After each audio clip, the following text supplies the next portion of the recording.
my name is Jyoti and I am a business developer at the National Institute of Private Investigation. Today we are going to discuss an extremely important and sensitive topic, premarital investigation. In today's time, marriage is not just an emotional decision but a lifelong commitment that involves trust, transparency and security. To ensure clarity and better understanding for everyone, this topic will be discussed in both English and Hindi. Pre marital investigation मतलब शादी से पहले लड़के या लड़की के background को check करना जिससे फ्यूचर में किसी कोई दिक्कत ना हो। अब इसमें चेक क्या क्या होता है, तो इसमें होता है लड़के या लड़की की पर्सनल डिटेल्स चेक, जिसमें होते हैं name, age, DOB, marriage status, first marriage है या सेकंड मैरिज, ये चेक होता है। सेकंड हम चेक करते हैं फैमिली बैकग्राउंड, पेरेंट्स की डिटेल, फैमिली का बिहेवियर कैसा है, लाइफस्टाइल कैसी है, सोसाइटी में उनकी रेपुटेशन कैसी है, भाई बहन की जानकारी। जॉब एंड इनकम वेरिफिकेशन में हम चेक करते हैं जॉब रियल है या fake, company name and position, salary claim सही है या नहीं, बिजनेस है तो उसका वेरिफिकेशन। फिर हम चेक करते हैं एजुकेशन, डिग्री जेन्युइन है या नहीं, कॉलेज और यूनिवर्सिटी वेरिफिकेशन करते हैं।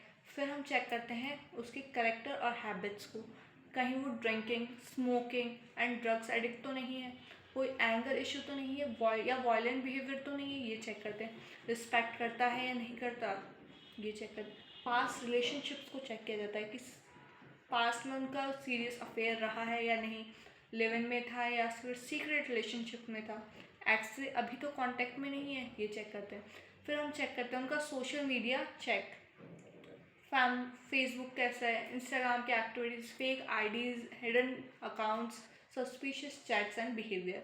लीगल रिकॉर्ड चेक किए जाते हैं, police cases, FIR, court cases and criminal background. फिर होता है एड्रेस वेरिफिकेशन, जिसमें हम उनके करंट और परमानेंट एड्रेस, नेबर्स का फीडबैक लेते हैं कि उनकी फैमिली में रेपुटेशन कैसी है, कैसा बिहेवियर है, ओवन हाउस है या रेंटेड। फिर हम उनकी लेते हैं हेल्थ इन्फॉर्मेशन कि कोई बट कंसर्न के साथ, क्योंकि उसमें मेजर डिसीजेस या कोई मेंटल इश्यू तो नहीं, लेकिन ये सेंसिटिव होता है इसलिए इसमें कंसेंट ज़रूरी होता है। अब बात करें कि इसके करता कौन है, क्यों इम्पॉर्टेंट है, तो फेक आइडेंटिटी से बचने के लिए, ट्रस्ट बिल्ड करने के लिए, सेफ एंड हैप्पी मैरिज के लिए और फ्रॉड प्रॉब्लम्स अवॉइड करने के लिए। अब ये इन्वेस्टिगेशन कराता कौन है, तो investigation mostly private detectives investigators कराते हैं, कॉन्फिडेंशियली होता है ये एकदम, और लॉ के अंदर रह के काम किया जाता है। अब इंडिया में लीगल है या नहीं, तो इंडिया में ये लीगल है अगर फ़ोन हैकिंग ना हो, इलीगल सर्विलेंस ना हो और प्राइवेसी का वायलेंस ना हो। इलीगल हो जाता अगर वो कॉल रिकॉर्डिंग्स होती, व्हाट्सएप हैक किया जाता, मेडिकल रिपोर्ट्स को निकाला जाता, वो भी उसके बिना कंसेंट के। अब बात करें कि ये किसके लिए ज़्यादा ज़रूरी है, तो ये बोथ लड़का और लड़की के लिए, दोनों के लिए करवाया जाता है। गर्ल्स फैमिली ज़्यादा करवाती है सेफ्टी पर्पज़ से, और boys family financial and character checking कराती है। अब इसके कोर्स कितने रहते हैं, तो बेसिक जो चेक होता है वो 15,000 से 25,000 के बीच में हो जाता है, लेकिन जो डिटेल इन्वेस्टिगेशन होती है वो 30 से 65,000 के बीच में ले लेती है, लेकिन ये लोकेशन एंड डेप्थ पर डिपेंड करता है।